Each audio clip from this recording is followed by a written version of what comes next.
Next time I was on the courts, I tried it and I immediately realized that it works insanely well. If you do it right, you get all the power of a topspin, but with the added confusion and trickiness of a screwball serve. It's pretty much the best of both worlds. So guys, if you want to learn how to use this serve, make sure to watch this full video. It looks simple, but it's not really the same technique as a screwball serve. So a screwball serve is like this. I get a lot more spin, but it doesn't have as much arc, so I can't hit it quite as hard. So if you want to learn this, watch the whole video. At the end, I'm going to show you some slow motion examples. And yeah, there is some specific sort of technique stuff I had to figure out myself to make it work every time consistently. So stay tuned and I'm going to take you through everything. So starting out, thinking about the spin. When you're hitting this serve, it's different than your topspin and your screwball. So when I'm hitting a topspin serve, I'm trying to make the ball spin on this horizontal axis, right? When I'm hitting a screwball serve, I'm trying to make the ball spin on a vertical axis, right? On this serve, I'm kind of making the ball spin on this diagonal axis. So it's not going to be going perfectly up or perfectly sideways. It kind of has a mix of topspin and sidespin, which is why you kind of get a little bit of both when you hit it. But to make this happen, it requires a specific technique. So you're going to be coming more up at a diagonal angle, where a screwball you're going sideways and topspin you're going up. So it's going to look something like this. You're sort of pulling away as you're going forward, and that's how you get this sort of spin. The first part of the technique to make this happen is what grip you're using. This is super important, and you have to be using a certain grip in order to get this spin. So personally, I'm using something between an Eastern grip and a Continental grip. So Continental is here, Eastern is here. My grip is right here. And I think that's because I use an Eastern on my topspin serve and I use a Continental on my screwball. So I just kind of go right in between. It felt the most comfortable. That said, you can probably make this work with a Continental or an Eastern. It's more about what works for you. Everyone has a different wrist flexibility. So try this little Continental Eastern hybrid grip where my knuckle is lined up with this little tiny notch right here. And that's probably the best place to start. Just don't be doing a Western grip or something like a semi-Western grip, because you want to make sure that you have the proper angle so that you can get around the ball. And when I say get around the ball, what I mean is you need to be hitting this serve from somewhere more around here. So a topspin serve is here, your screwball is down here. This one, I'm hitting it sort of in a similar spot to my screwball, but I'm not cutting to the side, I'm cutting up. So the main thing to make this serve happen is you need to be tossing the ball more out in front of your body versus on the side of your body. And the grip is really important so that you can hit the ball forward in this position. If I'm too Western, I can't physically angle my wrist so that the ball goes forward. So I have this Eastern Continental hybrid grip, and I'm gonna be tossing the ball right here. So to show you again what it looks like that. So I'm coming up more, but I'm hitting the ball from my screwball position. So screwball, like this, right? So I'm coming more to the side. Here, I'm actually still brushing up, and my paddle is facing very down when I'm hitting the ball. So it's very downward facing. I'm kind of riding up the back of it with my hand as it's facing down. But I'm also carving around it. So I'm kind of like carving it and peeling it like an orange, as some people say. So just like that. And a really critical thing to make this happen is when we hit a topspin serve, we do what's called the flashlight technique, right? So as I'm accelerating towards the ball, my butt cap faces forward. Here, you're kind of doing the same thing, except your butt cap needs to be facing up. So if I'm not doing that with my wrist, I'm not going to be able to ride up the back of the ball. So you need to make sure your butt cap is facing up and your paddle is lagging behind as you carve around the ball. After you hit it, you can sort of release your wrist a little bit, but make sure as you're hitting it, your butt cap's facing up and your wrist is lagging a little bit so you can get that wrist angle to go from behind the ball. So when you go to the courts and you're going to try this, the first thing you should do is set your paddle in this position and sort of just do an abbreviated motion like this, where you start with your paddle down and you try to see if you can get that diagonal spin just by going like this. After you try that a few times and you know you're getting the right spin, you can add in more so your full motion so you get more momentum and you can start to get more power. So you definitely want to be going from low to high here though. You really want to have a high finish because that sort of proves that you're getting that top spin. So a few more examples.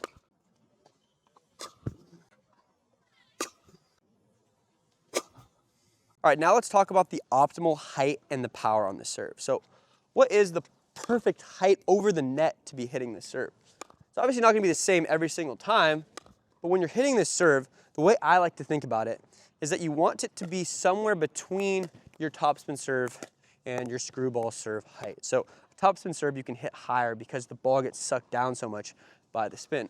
I can hit it a few feet above the net and it will safely drop in every single time, even if I hit it pretty hard.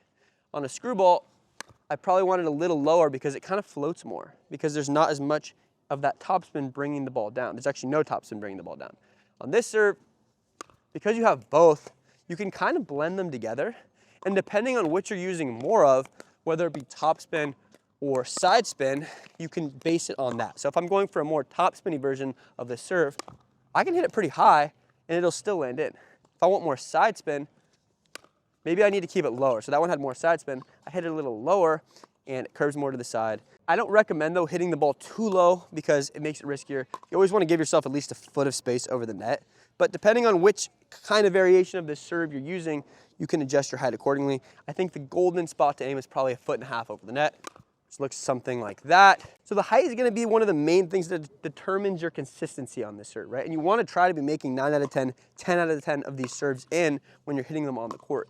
The other thing that's very, very important for your consistency is your power.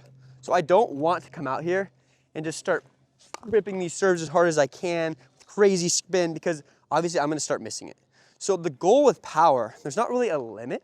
It's what can you hit and still make 9 out of 10, 10 out of 10 of these serves in, right? If you're coming out and you're making all of your serves in, maybe you can try to go for a little bit more.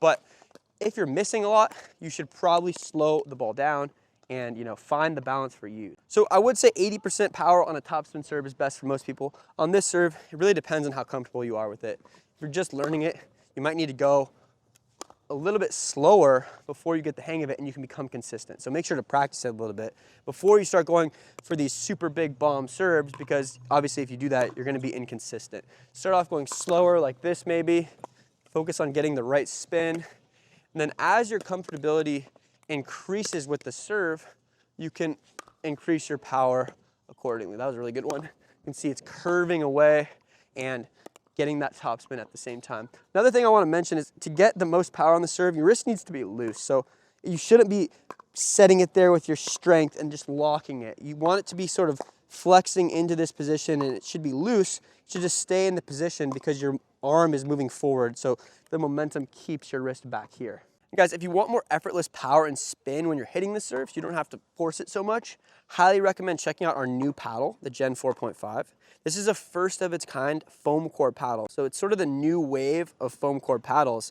And what makes it different is it's the same type of foam as other foam core paddles, but the way that we built it gives you a little bit more pop. So if you've tried foam core paddles, most of the first foam core paddles didn't have that much power, so it was kind of hard to end points. With this, you get all the benefits of foam, but you get a little bit more firepower, which makes ending points easier, and you don't lose any of the dwell time that gives you better feel and more spin. This paddle launches for pre-order on August 1st, so if you're watching before August 1st, make sure to go put your email in for the wait list below the video. If you're watching after August 1st, it might have already sold out, but you can go check it out on our site with the link below as well. So go check this out, guys. It's only $155 if you use code FOAM, which is absurdly low price for a foam core paddle. Probably the cheapest foam core paddle, if not one of the cheapest foam core paddles on the market. And the performance, guys, is just as good as anything out there. Most people actually prefer this to the other foam core paddles, even the ones that are like $280. So if you want a paddle upgrade and you want to try foam, but you don't want to break the bank, and you want a little bit more power, go check out the Gen 4.5. In terms of the best targets to aim this serve, I think that they're very similar to where you would aim your screwball serve. It's kind of hard to aim when you're slicing and dicing your serve, but on the screwball, which I've talked about before on our channel, but if you haven't seen that, one of the best targets on the right side, if you're a righty, is your opponent's right foot. And the reason this target's so good is because if I hit it there effectively, it might back my opponent up a little bit. So this serve's not going to curve like my screwball would. So that one's great because it can go right into their body. But this one, I can kind of push him back and make him sort of move towards the center, which makes him take longer to get to the kitchen. So looks something like this. See, that was a good one. I went right at his body and it curves a little bit. So he might expect to be getting a forehand, but because it's curving into him, he has to back up a little bit. So yeah, exactly. It's a great way to push your opponent's back, and it's also a safe target because you're sort of just aiming more towards the center of the box. I would say you should go down the middle and go for like an ace like that. It's just a little bit risky. You can do it occasionally, but I think the right foot's more reliable. Here's another example of the down the middle. I mean, that was a super good serve, but are you really gonna be able to hit that in 10 out of 10 times? Probably not. Maybe against some people it's a good idea if they're not that quick, but I think the right foot where you can jam them into their body is a better target on the right side. On this side, guys, I think you can do the same thing and go for your opponent's right foot. It's actually more safe because their right foot in this instance is more towards the center of the box. So if you see when I do that, it goes into his body. He can also get very backed up, and it's just a great safe serve to try. You're probably not gonna miss it once you get the hang of this.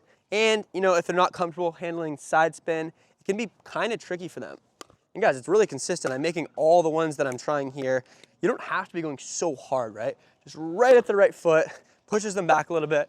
I could use like a hybrid there or drive it right at his feet while he's coming in. Super effective. You can also try something out wide more so. So I don't know if this is as effective or as safe as when I'm going at his right foot, but if they don't have a very good backhand, they're not a quick mover, you can try this out wide serve where it kind of bends off the court. Might, you know, be kind of tricky for them if they don't have a good backhand, and it'll take them longer to get in. So guys, should you use this serve every time? If you get the hang of it, maybe, but you know, you always want to mix in your top spins. The top spin is always going to be probably the default serve for most people. This is just a good way to change it up and a good way to give your opponent different looks so they're never sure what you're going to throw at them. We decided to call this serve the topspin fade because it sort of fades like a golf shot, and it also has a little bit of topspin. But if you can think of a better name, make sure to drop it in the comments. I'm curious to see what you guys come up with. Maybe the topspin fade isn't the best name. So let us know in the comments, and if you like this video, make sure to subscribe. Give us a thumbs up. See you next time.